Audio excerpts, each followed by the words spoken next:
talvez se eu reiniciasse o computador, ele não abriria mais nem a internet. Então, eu achei melhor a gente fazer diretamente pelo Google Meet.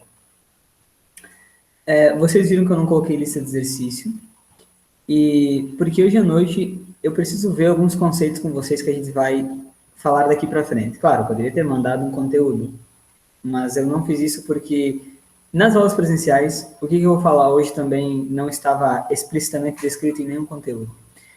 Então, o que eu gostaria que vocês fizessem hoje à noite?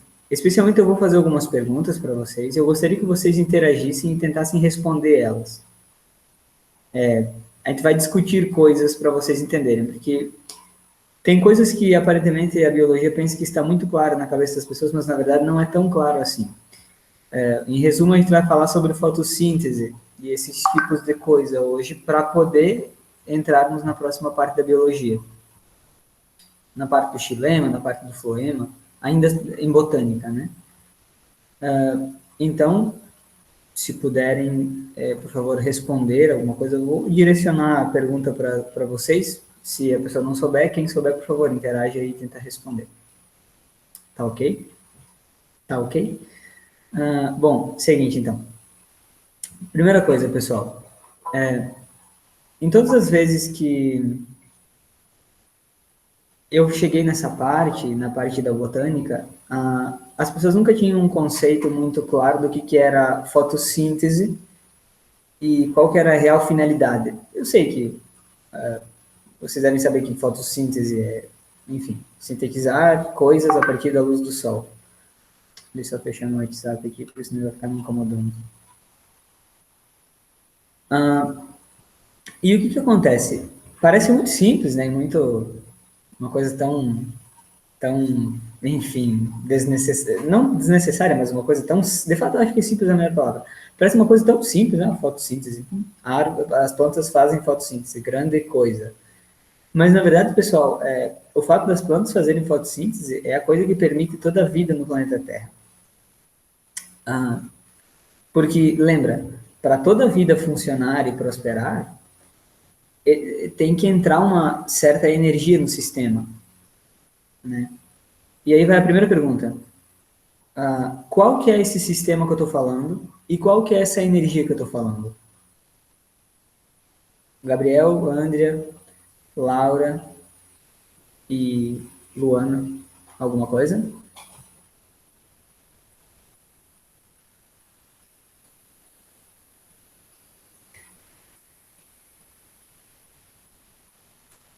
Energia é o sol. Muito bom, Andrea.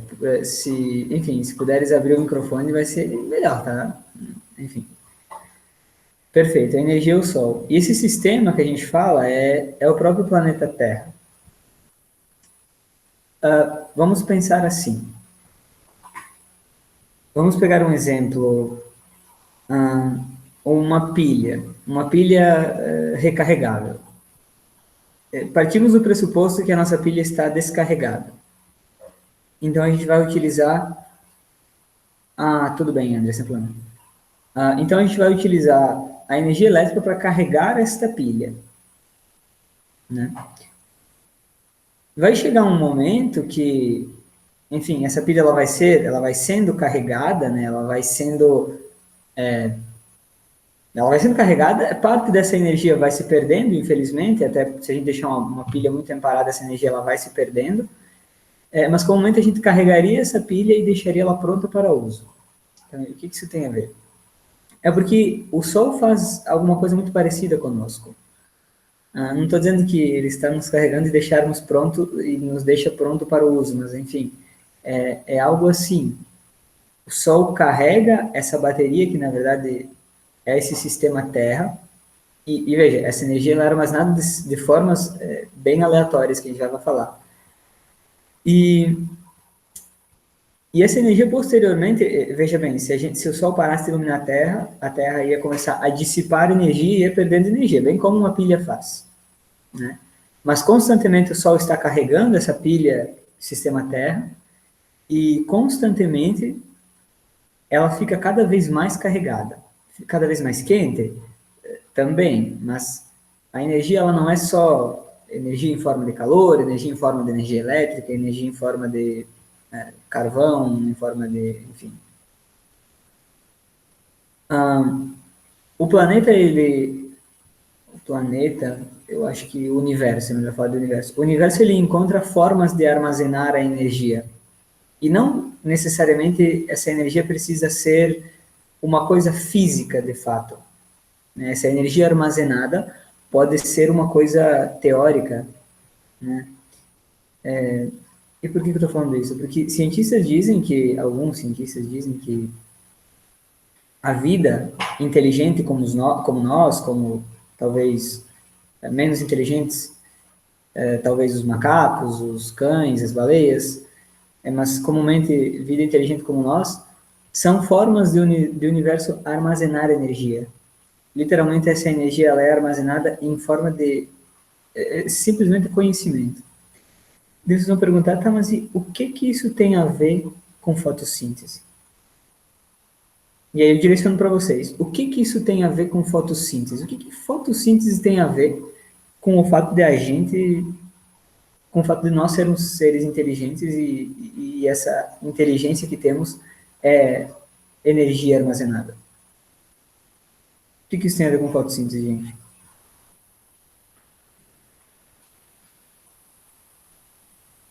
Alguém quer dar um chute aí?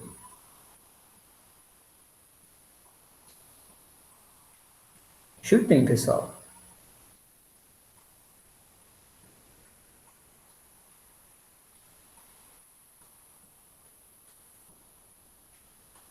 A gente precisa dessa energia para realizar as coisas do metabolismo. Muito bom, André, muito bom mesmo. Comumente, pessoal, vocês bem sabem que nós não somos movidos à energia do Sol. Né? E sim, a gente é movido a coisas que a gente se alimenta.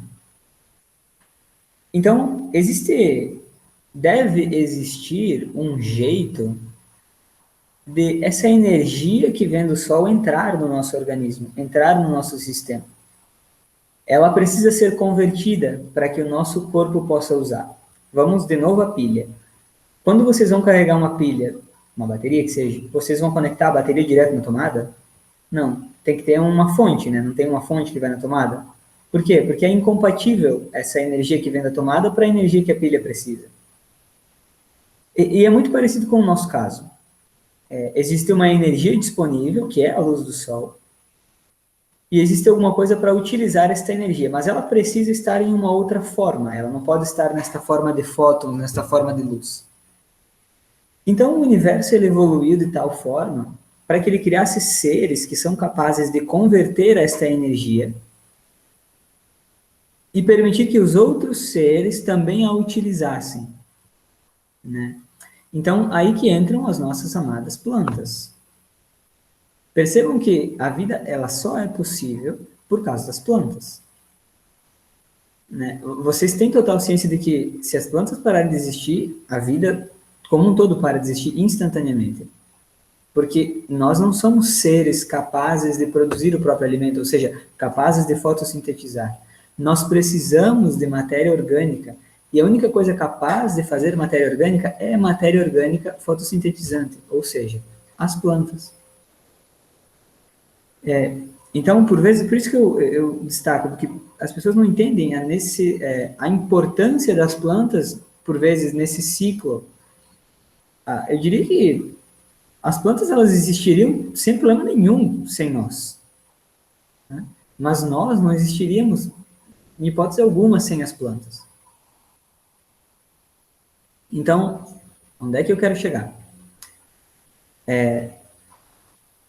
Vocês têm que ter bem claro na mente de vocês o que é a fotossíntese, por que ela é importante, o que ela faz para o meio ambiente e o que aconteceria se não existisse. O nosso planeta, pessoal, ele é literalmente uma pilha, ou sei lá, vocês podem chamar de qualquer coisa que gaste energia. A energia vem do Sol. E essa energia é armazenada no planeta em formas diversas, né, como eu bem disse antes. E aí, pessoal, alguma dúvida com isso? Alguma questão a ser levantada? Não? Tá. Então, além disso, vamos falar sobre a fotossíntese em si. Qual que é a finalidade da fotossíntese? A gente viu, eu não sei se lembram, lá no começo da matéria, quando falamos de bactérias, a gente viu algumas bactérias fotossintetizantes, quimiosintetizantes, né? Foi aí que a gente viu a primeira vez sobre fotossíntese. Mas agora nas plantas é uma coisa muito mais intensa. A gente tem que lembrar, pessoal, que a fotossíntese tem por finalidade converter a matéria inorgânica em matéria orgânica. E o que seria a matéria inorgânica?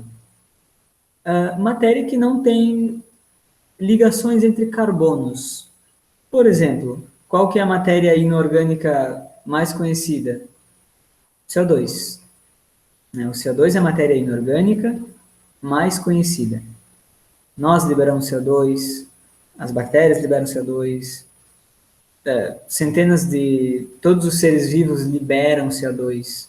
Né? Obrigatoriamente, todo ser vivo libera CO2. Salvo de alguns que utilizam ciclos um pouco diferentes em locais que não têm oxigênio, ou seja, seres anaeróbicos, né? Esses liberam metano. Mas então, de novo, onde é que eu quero chegar? Veja bem, pessoal. Existe o CO2 disponível no planeta. Né? Esse CO2 a gente considera ele como uma forma estável de carbono, ele não é inflamável, ele é tóxico para nós, não é que ele é tóxico, a gente não tem ar para respirar, né? Então por isso ele é tóxico, mas não é que ele faz, tipo, que é como ácido, como gás sulfídrico, por exemplo, que é tóxico mesmo, não, é só tóxico porque nós não temos como respirar. Então imaginem, um planeta cheio de CO2 e com luz disponível. A melhor forma que o universo poderia encontrar para evoluir seria isso, encontrar um jeito de poder pegar esses dois átomos de carbono e uni-los em cadeias carbônicas mais complexas, formando assim açúcares, ácidos graxos, enfim, toda essa infinidade de coisas orgânicas que a gente conhece aí. Coisas importantes para lembrar. O que as plantas fazem no processo de fotossíntese? O que elas sintetizam através dos fótons que vêm do Sol? Comumente, na sua forma mais simples de se falar, elas vão pegar os átomos de carbono disponíveis na atmosfera e vão uni-los em açúcares. Não é que a fotossíntese vai fazer só açúcar. Não. A fotossíntese vai fazer umas centenas de moléculas de carbono. O fato é que a gente chama as moléculas de carbono de açúcares. Né? A celulose. A celulose é um açúcar. Né? Claro que para ser um açúcar ela tem que ter uma cadeia específica. Vamos pegar, por exemplo, a celulose. A celulose é o quê? Madeira, como a gente conhece, mas é um açúcar. Não deixa de ser um açúcar. Tudo que termina com ose é açúcar. Então a gente tem o quê? A celulose, a frutose, que é um açúcar bem mais presente nas frutas em si, a sacarose, que é um açúcar presente também nas frutas, mas mais especificamente na cana-de-açúcar, por exemplo.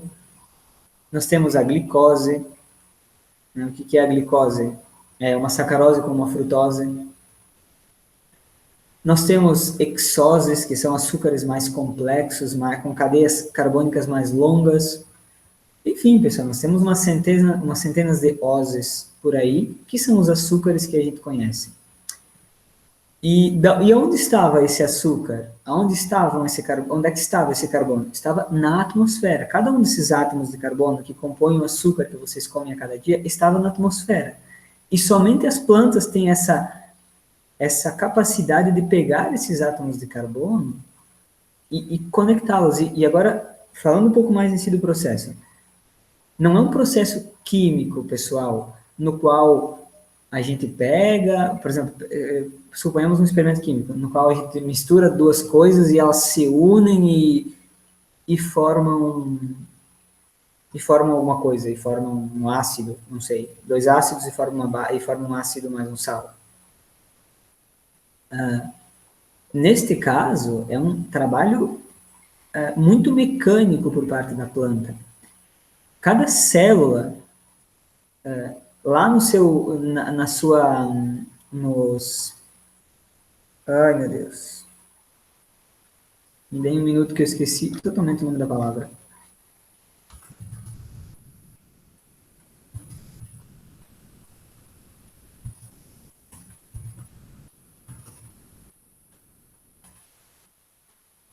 Não é mitocôndria.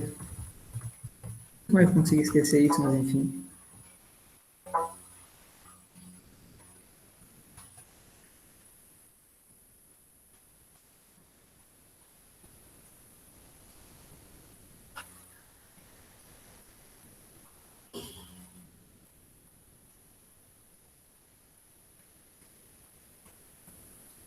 Espero que daqui a pouco eu lembre. Ninguém lembra, pessoal? Qual que é a parte da célula que faz a fotossíntese? Nossa, na ponta da língua.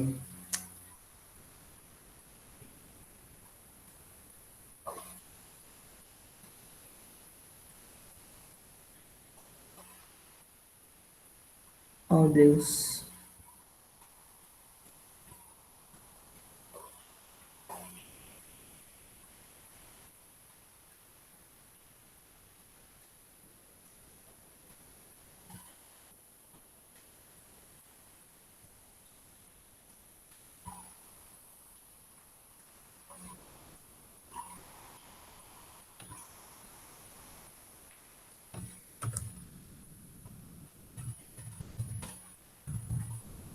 Ninguém ainda? Boa, cloroplastos. Ai, salvaram. Valeu, André, valeu, Roger. Já fala, cloroplastos. Por quê? De clorofila, né? Então, de novo, pessoal, o que acontece dentro dos cloroplastos não é uma coisa química, é uma coisa literalmente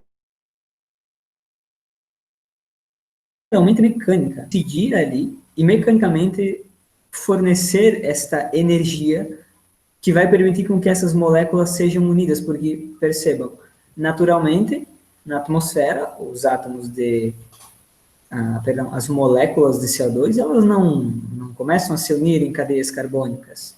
Então, a célula precisa ser capaz de primeiro abrir esta molécula e separar o O2, por isso que as plantas liberam o O2, né, o nosso oxigênio para respirar, porque para elas, claro, elas precisam disso também para então fazer a respiração delas, mas parte é liberado. Então, elas precisam primeiro quebrar esta molécula, e então uni-las. A energia que vem do Sol, ela atua justamente ali para quebrar esta molécula e então fazer a união delas.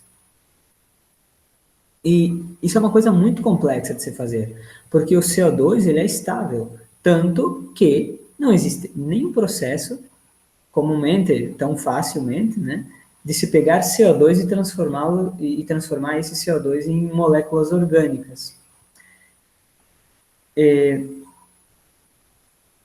Por quê? De novo, porque o CO2 é uma coisa muito estável. Coisas muito estáveis são difíceis de se fazer reagir com apenas esforço químico. Pegamos um exemplo.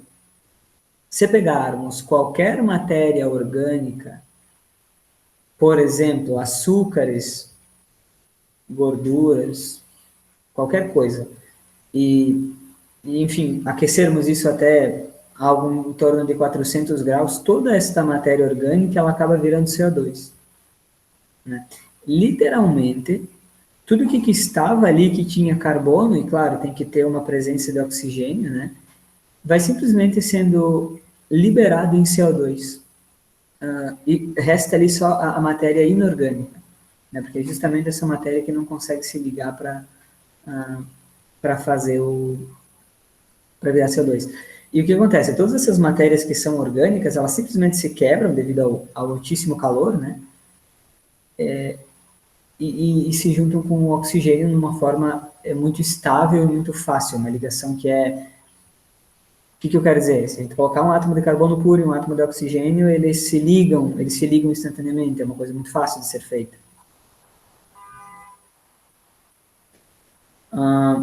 Enfim, E daí, beleza, temos essa é a fotossíntese, né? Tão falada fotossíntese.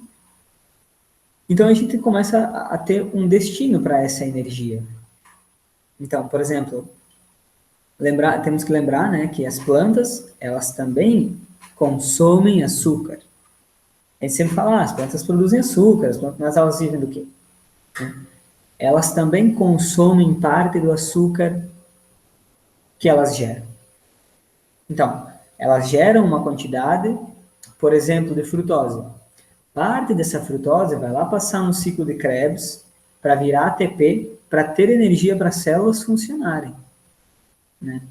Parte do oxigênio que ela quebrou lá da molécula de CO2 também é usado lá no final do ciclo de Krebs para justamente conseguir de novo gerar CO2. A planta também gera CO2. A planta também respira. Né? Nós respiramos.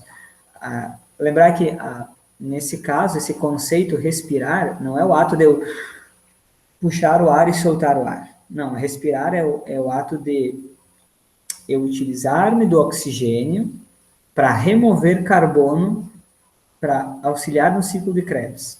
Tá? É disso que a gente está falando. Né? As plantas respiram, as bactérias respiram, todos os seres vivos respiram desta forma.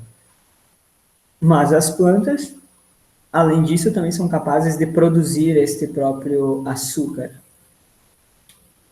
Comumente, as plantas elas liberam muito pouco oxigênio, porque grande parte do oxigênio que ela produz, ela mesma gasta.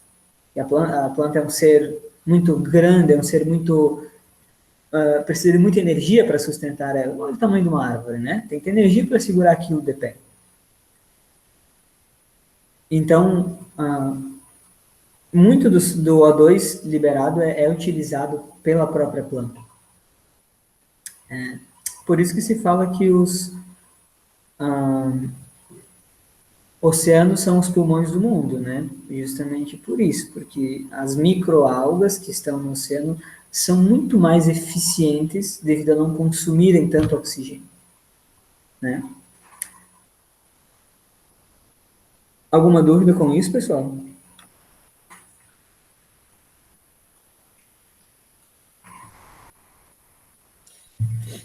Bom, além disso, por exemplo, a gente considera agora essa energia está feita e está sendo consumida. Essa energia ela será armazenada de diferentes formas. Por exemplo, ela pode ser processada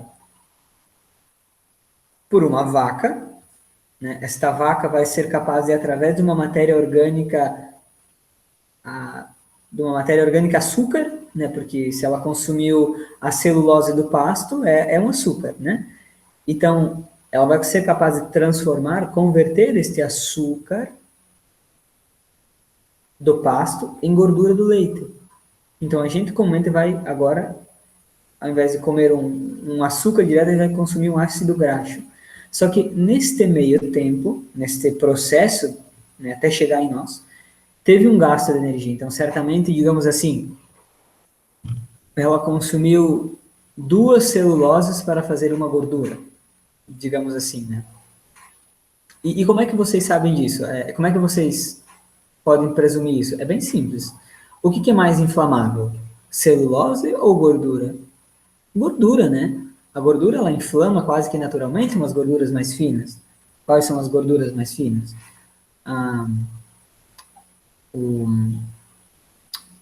O querosene. Claro que, enfim, está vindo de um processo químico, né? Lá na refinaria, mas o que é o petróleo? O petróleo não é açúcar, não é celulose, não é gordura de centenas de toneladas de matéria orgânica soterradas, né? Aquilo tudo é natural, só que, enfim, não vamos entrar nisso agora. Então, quanto mais energia a gente coloca no sistema, mais energética vai ficando esta molécula. E faz sentido dizer que somos os seres mais inteligentes. Olha como é muito refinada, por quantos processos que passam a energia que nós consumimos hoje. Muitas vezes a gente come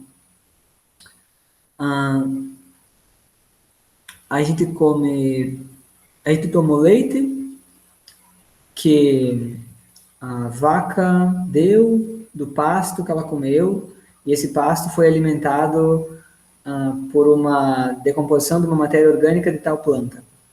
Então, é um ciclo muito longo. O ciclo ele vai se afinando cada vez mais, literalmente fica uma pirâmide, né? Quem está em cima são as coisas que mais consomem energia, só que são as coisas mais refinadas. Refinadas eu digo no sentido de mais complexas de serem feitas. Por exemplo, gerar carne é muito custoso energeticamente. Precisa de muita matéria orgânica para gerar carne. Comumente por isso é tão custoso para o planeta essa produção intensa de animais que nós temos. É muito custoso para a saúde do planeta, tudo isso. Alguma dúvida com isso? Tranquilo, né? Coisa bem simples. Ainda sobre a fotossíntese, voltando lá um pouquinho. Daqui para frente a gente vai começar a ver sobre estas coisas, mais no âmbito da planta. Por exemplo, a planta ela também precisa de matéria inorgânica. Né? Por exemplo, ela precisa do quê? O que é uma matéria inorgânica que a planta precisa? Água. O que é outra matéria orgânica que a planta precisa? Alguns tipos de ácidos úmicos, né? O humus que a gente tanto fala. Luz, perfeito, Laura. Mas agora, Laura, estaria mais relacionado no sentido de coisas mais físicas mesmo, coisas do tipo alimento. Não, tranquilo, isso é muito importante. E é justamente então, Laura, com estas coisas, somada à luz, aí sim, aí o ciclo se completa, né? Então, vai ter que existir um mecanismo lá na planta capaz de poder, por exemplo, pegar estas coisas de lá debaixo das raízes. Né? Porque, veja, esses elementos, essas moléculas inorgânicas, elas vão ser necessárias no longo de toda a planta. Né? Então, a gente vai estudar esse mecanismo. A gente vai ver que isso se chama xilema na planta. A gente vai ver que existe um mecanismo que é capaz de sugar estes líquidos, né? Porque comumente estas matérias orgânicas elas ficam dissolvidas na água e aí através da água ela consegue subir na planta. Né? A gente vai ver que a planta teve que desenvolver estes mecanismos capazes de sugar aquela água de lá de baixo até lá em cima. E por que até lá em cima? A luz do sol está onde? A luz do sol está em cima. Então, de novo, as plantas elas se adaptam a estas coisas. Por exemplo, mais no finalzinho da botânica a gente vai ver algumas coisas sobre os tropismos das plantas, né? O fototropismo, que é o fato das plantas serem capazes de se curvar contra o sol, né? Desculpa. Justamente por isso, porque elas precisam se adaptar às situações em que elas vivem. Enfim, subiu até lá em cima esses líquidos, essas moléculas inorgânicas, perdão, e lá em cima, então, finalmente, nas folhas, que são as partes verdes, é onde é que vai acontecer a fotossíntese em si. Então, esse lugar, esta área de contato, que são as folhas, olha só por que as folhas são assim. Por que as folhas das plantas são assim? É óbvio, para maximizar a área de contato com o sol. Né? Quanto mais área de contato com o sol, mais fotossíntese elas são capazes de fazer. São todas adaptações. Certamente, na evolução da Terra, já devem ter tido plantas cujas folhas eram muito pequenas. Mas essas plantas, ou elas têm duas opções, ou elas vão se adaptando e criando mais folhas, ou aumentando o tamanho das folhas, ou simplesmente ficando para trás e até perdendo a espécie. Se o ser não se adapta à situação, certamente o ciclo natural vai eliminando. Né? Voltando lá para o xilema e floema. Uma vez que o xilema está lá em cima, a fotossíntese acontece, então finalmente a gente vai ter esta disponibilidade de matéria orgânica. Essa disponibilidade de matéria orgânica, então, que será posteriormente utilizado para funções na planta. Por exemplo, alimentar as células que vão respirar. E lembra, a fotossíntese é feita lá em cima, nas folhas. Mas as raízes também precisam de matéria orgânica. Então, novamente, tudo aquilo que subiu até lá em cima, agora vai precisar descer até lá embaixo. Então, para isso, a gente vai dar o nome de floema. E vai existir um mecanismo que também vai ser capaz de conduzir esta matéria orgânica, que a gente vai chamar de seiva elaborada, até lá nas raízes. As plantas elas evoluíram em uma complexidade muito, muito grande. Elas estão muito bem adaptadas às situações, elas se adaptam muito bem a todas as situações. Corta um galho de uma planta, vai nascer outro, capaz. Corta um braço de um humano, não vou nem responder. Tanto que nós consumimos muito mais energia. Então, quanto mais refinada está a energia, mais complexo é o ser. Mais complexo e mais delicado também. Né? Compara a delicadeza de uma planta com a delicadeza de um ser humano. Né? São coisas totalmente distintas. Né? Mas, claro, né? Os pesos eles existem e cada um dos lados, coisas mais importantes são necessárias, coisas menos importantes são necessárias. Por exemplo, plantas são menos complexas, usam energia na forma mais pura, mas são capazes de fotossintetizar. Por outro lado, não são seres pensantes. Né? Nós somos o contrário, né? Utilizamos formas de energia muito mais complexas, açúcares, e somos capazes de pensar, mas somos totalmente dependentes de um ciclo anterior. Percebam que para que nós evoluíssemos, foi necessário que deixemos de fazer fotossíntese. Eu não estou dizendo que a gente fazia fotossíntese há um tempo atrás, mas talvez há muitos e muitos milhares de anos atrás, o que antes viria a se tornar uma célula animal pode ser que era uma célula vegetal. Então, para esta célula dar um passo à frente, ela teve que abandonar a fotossíntese e poder depender mais dos outros seres. Mas essa dependência, ela tem os seus pontos positivos, né? Que é o caso do ser humano, puramente, né? Além disso, pessoal, deixa eu só tomar um copo d'água que minha garganta está tão seca quanto possível.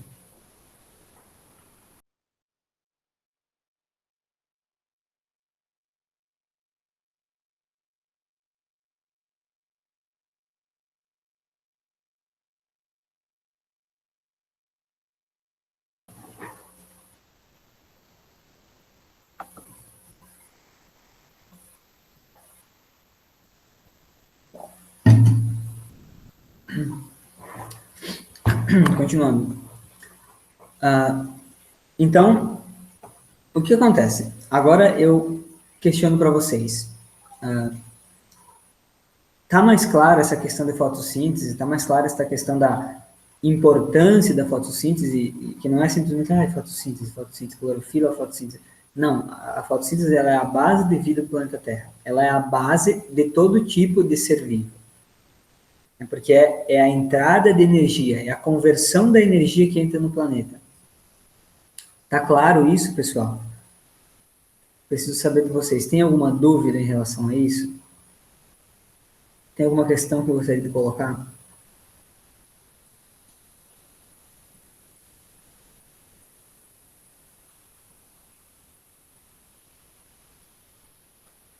Tá, muito bem. Então, o que acontece? Nas próximas aulas agora, além do xilema e do floema, a gente vai começar a falar das partes que compõem a planta. Por exemplo, o que é o caule? O que é a lenha? Que a gente fala, né? O tecido liberolenhoso. Liberolenhoso. o Liber, que a gente chama, a gente vai ver como esses sistemas, que a gente vai dar o nome de parênquimas, são formados na própria planta. Aí você vai ver que essa estrutura de vasos condutores de seiva bruta e seiva elaborada, lembra, xilema e filema, eles evoluem de acordo com o crescimento da planta, eles denotam características muito específicas na planta. E são eles responsáveis por todas as coisas, toda a comunicação entre as partes da planta. Pegamos um exemplo.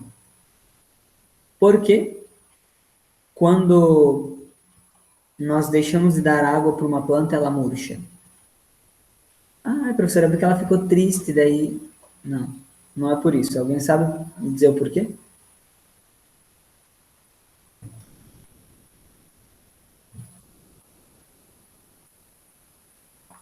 Vamos lá, Gabriel. Você que é o primeiro que está aparecendo na minha tela aqui, você que vai responder.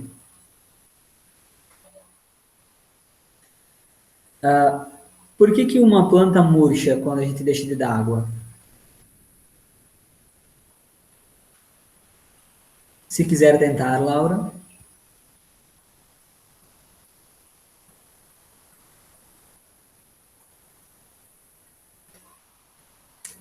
Não é bem por isso, não, Gabriel. Mais alguém? Mas valeu o chute.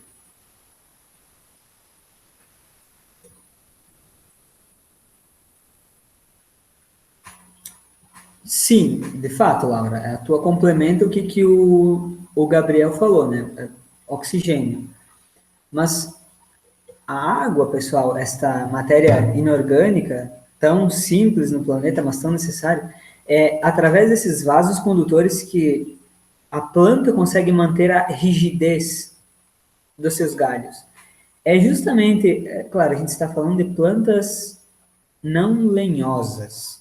Por exemplo, a gente está falando de uma flor, né, de uma planta, comumente ela não murcha, uma árvore, ela não murcha na ausência de água, porque os vasos lenhosos, eles impedem esse movimento. A gente está falando de uma planta mais simples, tá? Uma planta não lenhosa, né? A água, ela é, além de tudo, além de todos os processos que ela desempenha, ela que mantém essa rigidez dos galhos e das flores, das folhas. Literalmente, pessoal, essa água, ela cria uma tensão que estica a planta. Na ausência, essa água vai caindo, vai se perdendo, a planta vai utilizando esta água nos processos e ela vai murchando, porque essa rigidez que a água permite vai se perdendo devido à ausência dela mesma.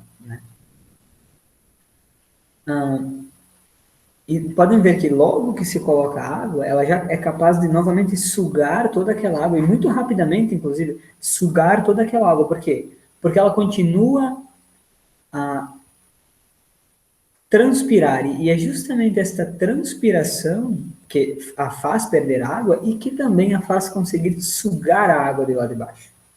Né? Esse é o mecanismo. Né? A gente vai ver que existe uma pequena parte lá na folha, na parte de baixo, que vai ser capaz de se enrijecer e se abrir liberando água. É isso que faz aquelas plantas chorarem ou simplesmente liberar vapor, sabe? E é isso que é capaz de sugar aquela água do lado de baixo, a água com minerais dissolvidos, e conduzir pela planta inteira e permitir que toda esta água seja utilizada. Agora, imagine uma planta, aquelas plantas que têm até 60, 50 metros de altura. Imagina quanto de energia é necessário para levar a água a 50 metros de altura. Né? Existe muita força da gravidade envolvida. E graças a isso, as plantas conseguiram, graças a esses mecanismos, né, esses vasos condutores, esses mecanismos que forçam a subida da água, as plantas conseguiram evoluir e crescer tanto. Por isso que hoje temos plantas tão grandes, né, tão altas. E, de novo, a fotossíntese vai trabalhando de lá de cima para baixo. Ela vai construindo a parte das plantas. Por exemplo, o que constrói o caule das plantas? É a fotossíntese, né? O caule da planta faz fotossíntese, pessoal? Hein? O caule da planta faz fotossíntese?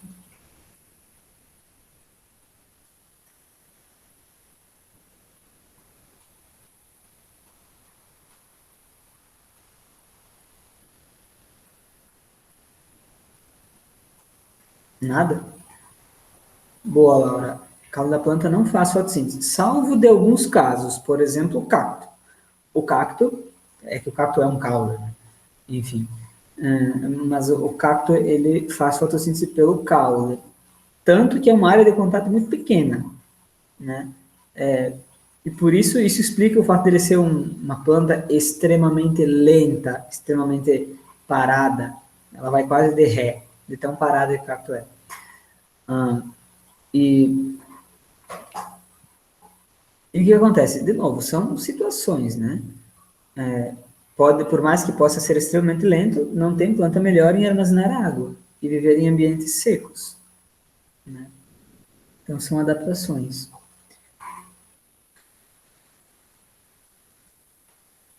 Bom, pessoal, e acho que do que eu tinha para falar sobre fotossíntese é isso. E agora tem só mais um questionáriozinho rápido, uma coisa até que eu acho que é um pouco divertida. Não sei. Mas eu vou dizer algumas plantas e vocês vão me dizendo que tipo de planta que é. Se é uma briófita, se é uma angiosperma, se é uma pteridófita ou se é uma gimnosperma. Meu Deus, não sei se eu sei tantas plantas assim. Tá bom, pessoal? Acho que é importante a gente saber identificar as plantas. Comente, vão ter umas que vocês não vão conseguir identificar. Ah, o alface é que tipo de planta?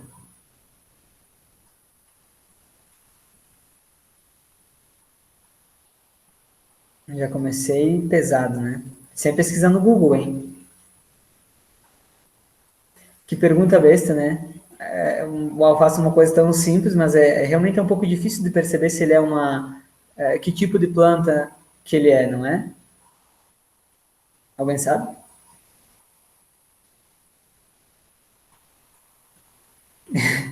Eu também já me deparei com essa situação.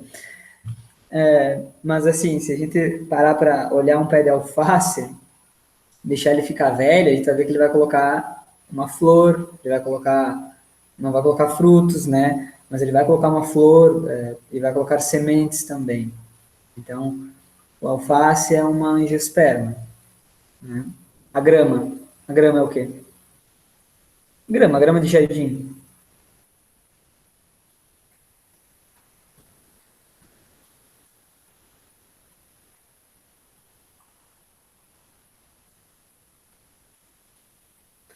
Uma angiosperma também, pessoal.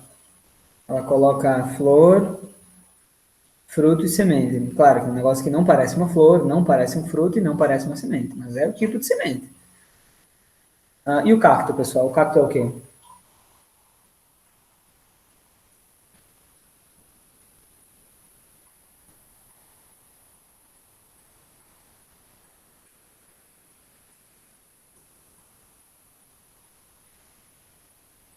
Vou dar uma dica.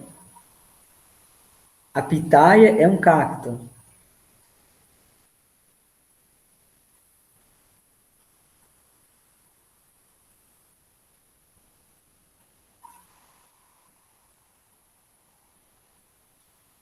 Ou chegou, é. Gente, é uma angiosperma também, né? Imagina, tem flor, tem fruto. Né? Não deixa de chamar angiosperma também, por mais que seja um pouco estranho. Hum,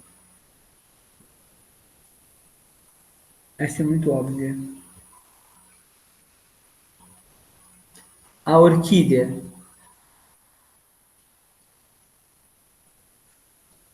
As orquídeas, as bromélias, são angiospermas.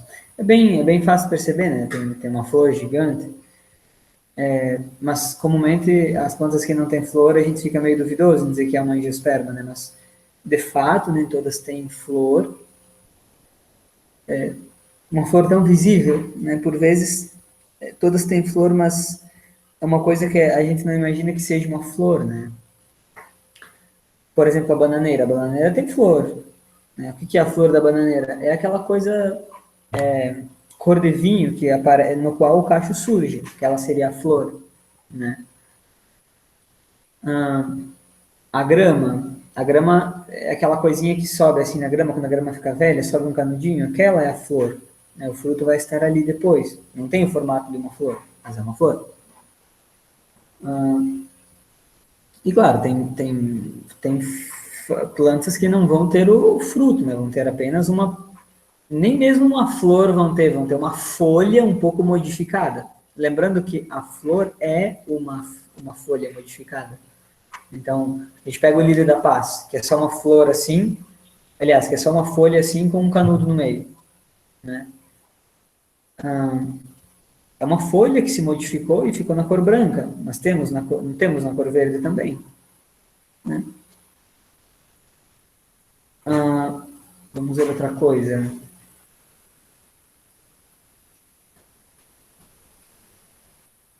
O xaxim é bem óbvio, né?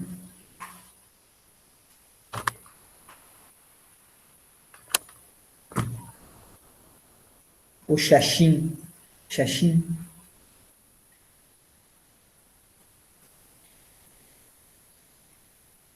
Xaxim é um tipo de pteridófita. É muito parecido com uma samambaia. O xaxim ele é muito importante nesse grupo porque ele é a maior pteridófita. Ele é a primeira pteridófita que conseguiu criar vasos condutores bem eficientes, então o xaxim tem alguns metros de altura até. Então, por isso ele é bem conhecido. Como a gente tem as samambaias, né, que também são ótimas pteridófitas, as mais conhecidas de fato. Enfim, pessoal, então é importante a gente avaliar isso. Comente quando eu vou lá para casa, para a fazenda, eu fico olhando para as plantas e analisando se elas são briófitas, pteridófitas, angiospermas ou gimnospermas. E várias vezes eu tive que parar para pesquisar porque eu não fazia ideia do que ela era. A gente não vê as características como flor e fruto, né? Não vê características de pteridófitas, que são soros, né? Enfim, pessoal, por hoje é isso. Também estou caindo de sono aqui. Hoje eu tive prova, a gente trabalhou na UFSC hoje, então, enfim, estou todo mundo cansado também. Beleza, galera? A gente se vê na outra semana, então. Vamos começar a ver sobre os parênquimas, xilema e floema. Eu vou deixar a lista de exercício para vocês. Vou colocar algumas coisas de hoje também sobre fotossíntese. E aí a gente faz a lista de material de apoio. Né? E aí na semana que vem a gente faz a lista. Beleza, galera? Se tiverem qualquer dúvida, é só escrever lá. Um bom resto de semana para todo mundo. Uma boa noite e até mais.